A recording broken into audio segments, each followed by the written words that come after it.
हरे कृष्ण। लोकाध्यक्षः सुराध्यक्षो धर्माध्यक्षः कृताकृतः चतुरात्मा चतुर्व्यूहा चतुर्दंष्ट्र चतुर्भुजः लोकाध्यक्षः सुराध्यक्षो धर्माध्यक्षः कृताकृतः चतुरात्मा चतुर्व्यूहा चतुर्दंष्ट्र चतुर्भुजः. ಬನ್ನಂಜೆಯವರು ಇದನ್ನು ಹೀಗೆ ಅರ್ಥೈಸಿದ್ದಾರೆ. ಈ ಶ್ಲೋಕದಲ್ಲಿ ಭಗವಂತನನ್ನು ಅಧ್ಯಕ್ಷ ಎನ್ನುತ್ತಾರೆ. ಇಲ್ಲಿ ಅಧ್ಯಕ್ಷ ಎಂದರೆ ಎಲ್ಲರನ್ನೂ ನೋಡುವವ, ಎಲ್ಲರ ಮೇಲೆ ನಿಗಾ ಇರಿಸುವವ, ಪ್ರತಿಯೊಂದು ಕ್ರಿಯೆಯನ್ನು ನಿರ್ವಹಿಸುವವ ಎಂದರ್ಥ.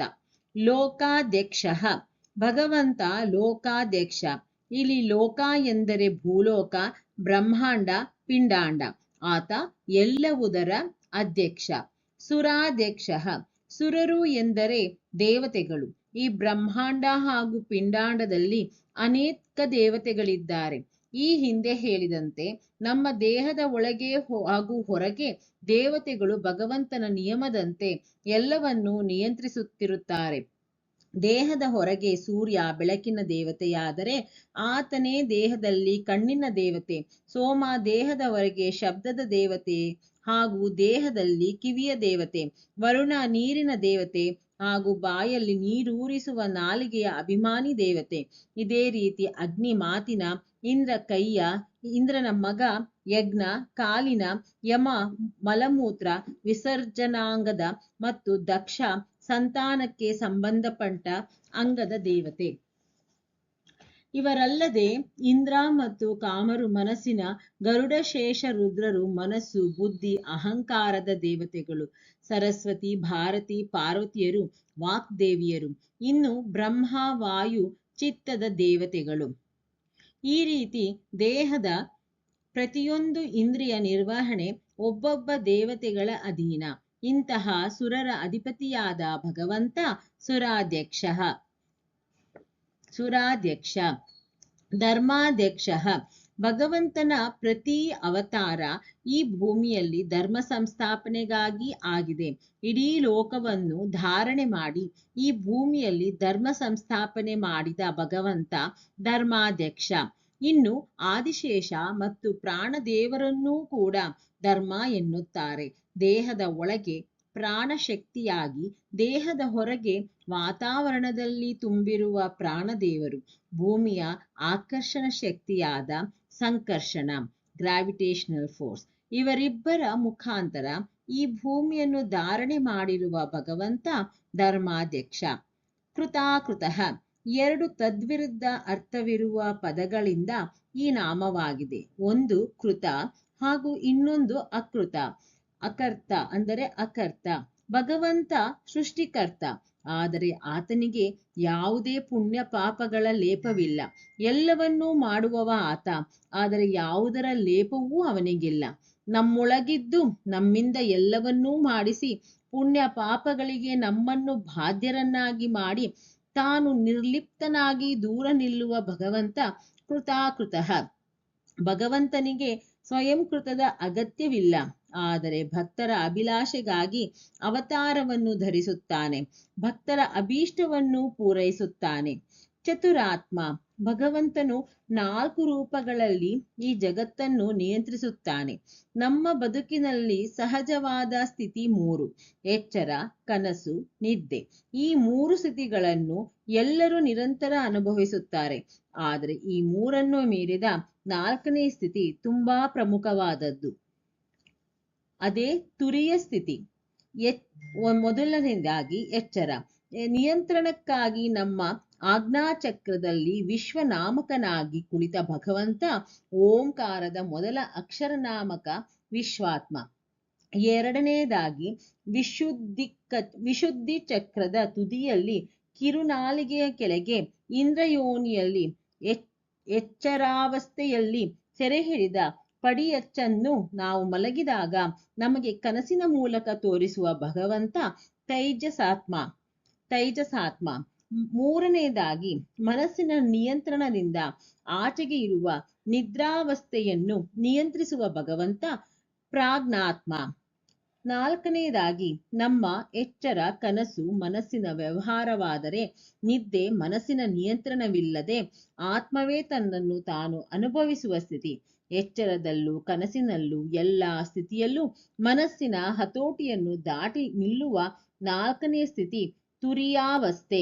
ಈ ಸ್ಥಿತಿಯಲ್ಲಿ ನಾವು ನಮ್ಮನ್ನು ಬಂಧಿಸಿದ 15 ಬೇಲಿಗಳನ್ನು 24ನೇ ನಾಮದ ವಿವರಣೆಯಲ್ಲಿ ವಿವರಿಸಿದ 15 ಬೇಲಿಗಳು ದಾಟಿ 15 ಬೇಲಿಗಳನ್ನು ದಾಟಿ ನಿಂತು ಜ್ಞಾನಾನಂದಮಯವಾದ ನಮ್ಮ ಸ್ವರೂಪವನ್ನು ನೋಡುತ್ತೇವೆ. ಆಗ ನಾವು ಕೇವಲ ಪ್ರತಿಬಿಂಬ ಎನ್ನುವ ಸತ್ಯ ತಿಳಿಯುತ್ತದೆ ಹಾಗೂ ಮೂಲಬಿಂಬ ಭಗವಂತ ಎನ್ನುವ ಸತ್ಯದ ಅರಿವಾಗುತ್ತದೆ.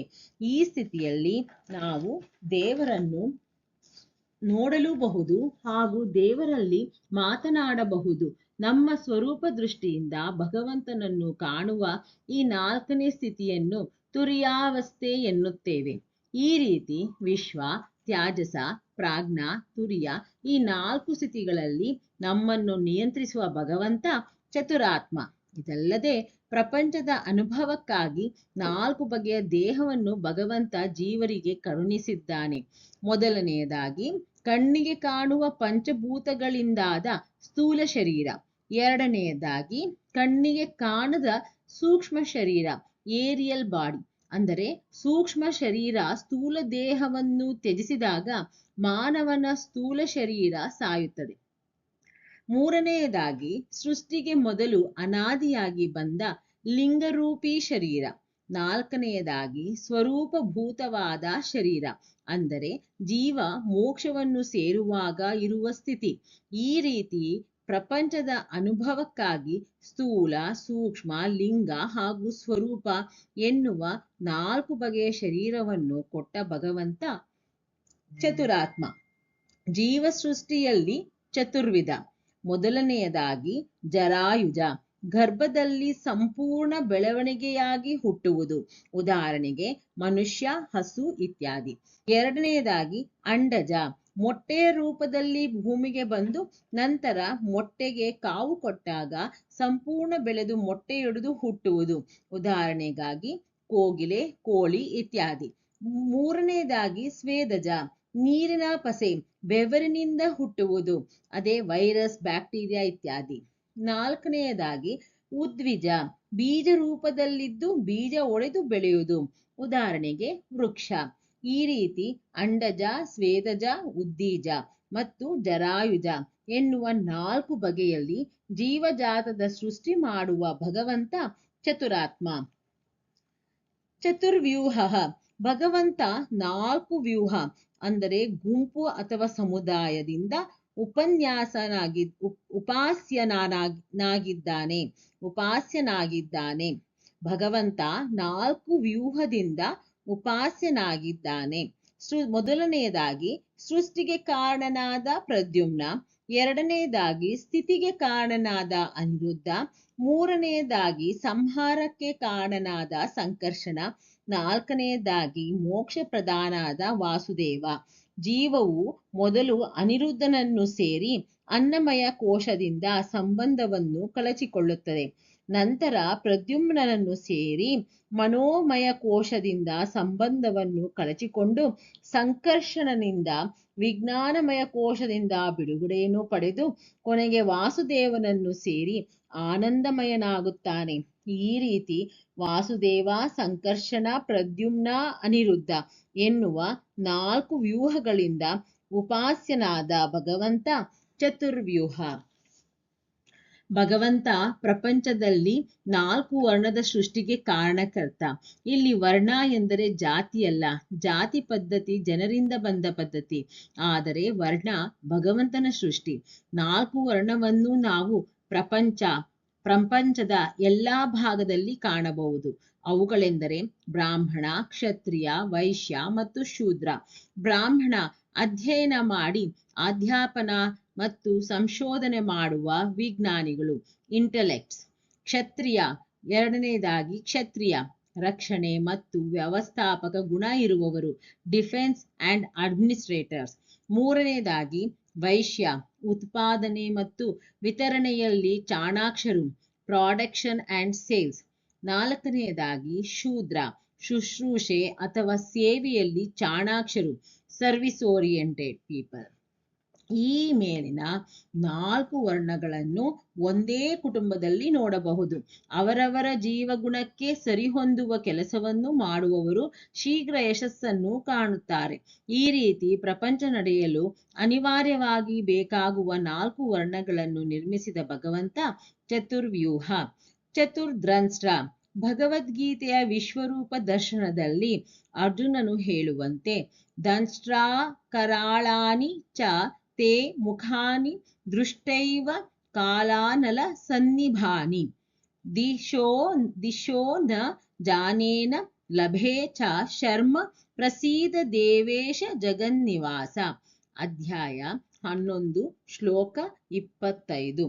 ಅಂದರೆ ಪ್ರಳಯ ಕಾಲದ ಬೆಂಕಿಯಂತೆ ಕೋರೆ ದಾಡಿಗಳ ಅಬ್ಬರದ ನಿನ್ನ ಮೊರೆಗಳನ್ನು ಕಂಡದ್ದೇ ದಿಕ್ಕು ತಿಳಿಯದಾಗಿದೆ, ನೆಮ್ಮದಿ ಇಲ್ಲವಾಗಿದೆ.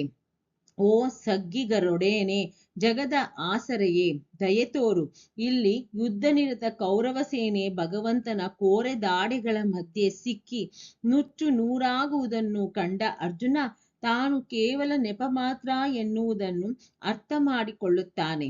ಇಲ್ಲಿ ದಂಷ್ಟ್ರ ಎಂದರೆ ಕೋರೆದಂತ ಉಳ್ಳವನು ಎಂದರ್ಥ. ಚತುರ್ದ್ರಂಷ್ಟ್ರ ಎಂದರೆ 4 ಕೋರೆ ಹಲ್ಲುಗಳಿರುವವನು ಎಂದರ್ಥ. ಭಗವಂತನು ವರಾಹ ಅವತಾರಿಯಾಗಿ ಹಿರಣ್ಯಾಕ್ಷನನ್ನು ಹಾಗೂ ನರಸಿಂಹ ಅವತಾರಿಯಾಗಿ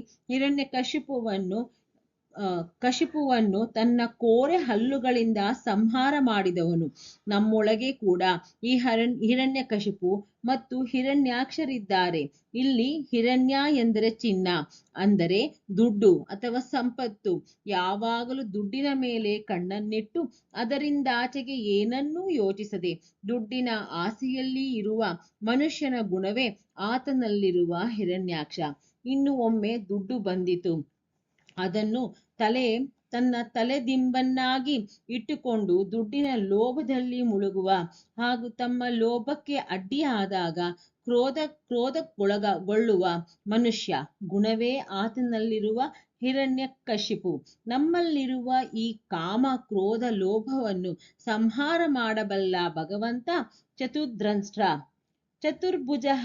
ಸಾಮಾನ್ಯವಾಗಿ ದೇವರ ಮೂರ್ತಿಗಳಲ್ಲಿ ನಾವು 4 ಕೈ ಹಾಗೂ 4 ಆಯುಧವನ್ನು ನೋಡುತ್ತೇವೆ. ಉದಾಹರಣೆಗೆ ವಿಷ್ಣು ಶಂಖ, ಚಕ್ರ, ಗದಾ, ಪದ್ಮಧಾರಿ. ಹಾಗೆ ಗಣಪತಿ ಪಾಶ, ದಂತ, ಅಂಕುಶ ಮತ್ತು ಅಭಯಧಾರಿ. ಏನಿದರ ಅರ್ಥ? ಚಕ್ರ. ಮೊದಲನೇದಾಗಿ ಚಕ್ರ ಧರ್ಮದ ಸಂಕೇತ. ಅಧರ್ಮವನ್ನು ಸಂಹಾರ ಮಾಡುವ ನಿರಂತರ ತಿರುಗುವ ವಿಷ್ಣು ಚಕ್ರ ಸಂಹಾರ ಶಕ್ತಿ ಮಾತೆ ದುರ್ಗೆಯ ಸಂಕೇತ. ಶಂಖ ಧರ್ಮದ ಪಂಚಾಂಗದಲ್ಲಿ ನಮ್ಮ ಬದುಕು ಸಮೃದ್ಧಿಯಾಗಿರುವ ಅರ್ಥದ ಸಂಕೇತ ಶಂಖ. ಗದ. ಮೂರನೆಯದಾಗಿ ಗದ. ಭಗವಂತನ ಗದೆ ಸ್ವಚ್ಛಂದ ಕಾಮದ ನಿಯಂತ್ರಣದ ಸಂಕೇತ. ನಾಲ್ಕನೆಯದಾಗಿ ಪದ್ಮ, ಶಾಂತಿಯ ಮತ್ತು ಮೋಕ್ಷದ ಸಂಕೇತ. ಇದೇ ರೀತಿ ಗಣಪತಿಯನ್ನು ನೋಡಿದರೆ ಪಾಶ. ಮೊದಲನೆಯದಾಗಿ ಪಾಶ ನಮ್ಮ ಬದುಕಿಗೆ ಬೇಕಾದ ಧರ್ಮದ ಬಿಗಿ. ಎರಡನೆಯದಾಗಿ ದಂತ, ಸಂಪತ್ತಿನ ಜೊತೆಗೆ ಆತ್ಮ ಸಂಯಮ, ತನ್ನ ಧಾಡೆಯನ್ನು ಮುರಿದು ಹಿಡಿದಿರುವುದು. ಮೂರನೆಯದಾಗಿ ಅಂಕುಶ, ಸ್ವಚ್ಛಂದ ಕಾಮಕ್ಕೆ ಅಂಕುಶ. ನಾಲ್ಕನೆಯದಾಗಿ ಅಭಯ, ಈ ಮೇಲಿನ ಮೂರನ್ನೂ ಪಾಲಿಸಿದರೆ ಮೋಕ್ಷದ ಅಭಯ. ವಿಷ್ಣುವಿನ ಕೈಯಲ್ಲಿನ 4 ಆಯುಧಗಳನ್ನು 24 ವಿಧದಲ್ಲಿ ಇಡಲು ಬರುತ್ತದೆ. ಚಕ್ರ ಬಲಗೈ, ಶಂಖ, ಗದಾ, ಪದ್ಮಧಾರಿ ಜನಾರ್ದನ ಮೂರ್ತಿಯಾದರೆ ಶಂಖ ಬಲಗೈ, ಚಕ್ರ, ಗದಾ, ಪದ್ಮಧಾರಿ ಕೇಶವ ಮೂರ್ತಿ.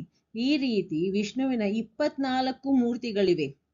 ಅವುಗಳೆಂದರೆ 1 ಕೇಶವ, ನಾರಾಯಣ, ಮಾಧವ, ಗೋವಿಂದ, ಮಧುಸೂದನ, ತ್ರಿವಿಕ್ರಮ, ವಿಷ್ಣು, ಶ್ರೀಧರ, ಋಷಿಕೇಶ, ಪದ್ಮನಾಭ, ದಾಮೋದರ, ಸಂಕರ್ಷಣ, ವಾಮನ, ವಾಸುದೇವ, ಪ್ರದ್ಯುಮ್ನ, ಅನಿರುದ್ಧ, ಪುರುಷೋತ್ತಮ, ಅಧೋಕ್ಷಜ, ನರಸಿಂಹ, ಅಚ್ಯುತ, ಜನಾರ್ದನ, ಉಪೇಂದ್ರ, ಹರಿ, ಕೃಷ್ಣ.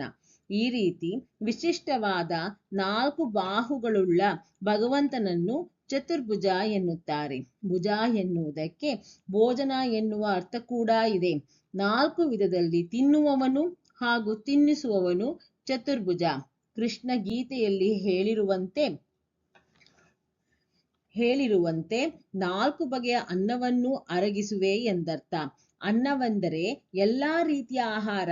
ಪ್ರಾಣಿನಾಂ ದೇಹಮಾಶ್ರಿತಃ ಎಂದರೆ ಪ್ರಾಣಿಗಳು ತಿನ್ನಬಲ್ಲ ಆಹಾರ ಎಂದರ್ಥ. ಪ್ರಾಣಿಗಳ ಆಹಾರವನ್ನು 4 ವಿಧಗಳಲ್ಲಿ ವಿಂಗಡಿಸಬಹುದು. ಅವುಗಳೆಂದರೆ ಭಕ್ಷ್ಯ, ಭೋಜ್ಯ, ಲೇಹ್ಯ ಮತ್ತು ಜೋಷ್ಯ. ಭಕ್ಷ್ಯ ಅಗಿದು ಕಡಿದು ತಿನ್ನಲು ಯೋಗ್ಯವಾದದ್ದು.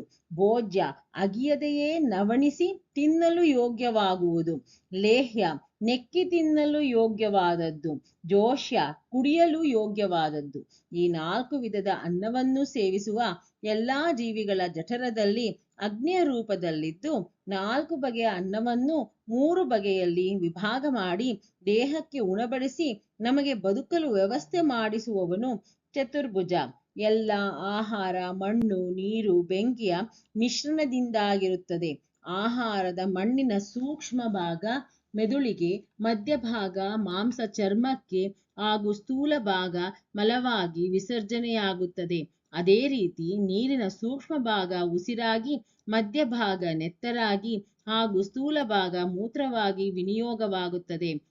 ಇನ್ನು ಬೆಂಕಿಯ ಸೂಕ್ಷ್ಮ ಭಾಗ ವಾಕ್ಶಕ್ತಿಯಾಗಿ, ಮಧ್ಯಭಾಗ ಅಸ್ಥಿಮಜ್ಜೆಯಾಗಿ, ಸ್ಥೂಲ ಭಾಗ ಹಲ್ಲು ಮತ್ತು ಅಸ್ಥಿಯಾಗಿ ವಿನಿಯೋಗವಾಗುತ್ತದೆ. ಈ ರೀತಿ ಚಿನ್ನದ ಗಣಿಯಿಂದ ಚಿನ್ನವನ್ನು ಬೇರ್ಪಡಿಸುವುದಕ್ಕಿಂತ ಕಠಿಣವಾದ ಈ ಕಾರ್ಯವನ್ನು ನಮ್ಮೊಳಗಿದ್ದು ವ್ಯವಸ್ಥಿತ ರೀತಿಯಲ್ಲಿ ಮಾಡಿ 4 ಬಗೆಯ ಆಹಾರವನ್ನು ಮೇಲಿನ 3 ರೀತಿಯಲ್ಲಿ ವಿನಿಯೋಗ ಮಾಡುವ ಭಗವಂತ ಚತುರ್ಭುಜ. ಸರ್ವಂ ಕೃಷ್ಣಾರ್ಪಣಮಸ್ತು. ಶ್ಲೋಕವನ್ನು ಕಲಿಯೋಣ.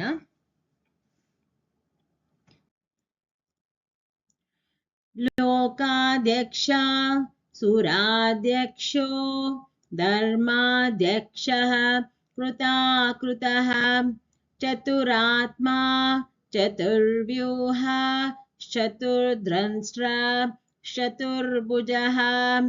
ಲೋಕಾಧ್ಯಕ್ಷಃ ಸುರಾಧ್ಯಕ್ಷೋ ಧರ್ಮಾಧ್ಯಕ್ಷಃ ಕೃತಾಕೃತಃ ಚತುರಾತ್ಮಾ ಚತುರ್ವ್ಯೂಹ ಚತುರ್ಧ್ರಂಷ್ಟ್ರ ಚತುರ್ಭುಜಃ.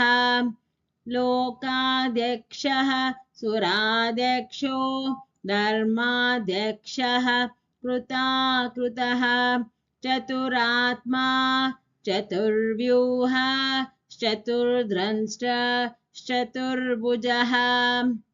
ಸರ್ವಂ ಕೃಷ್ಣಾರ್ಪಣಮಸ್ತು.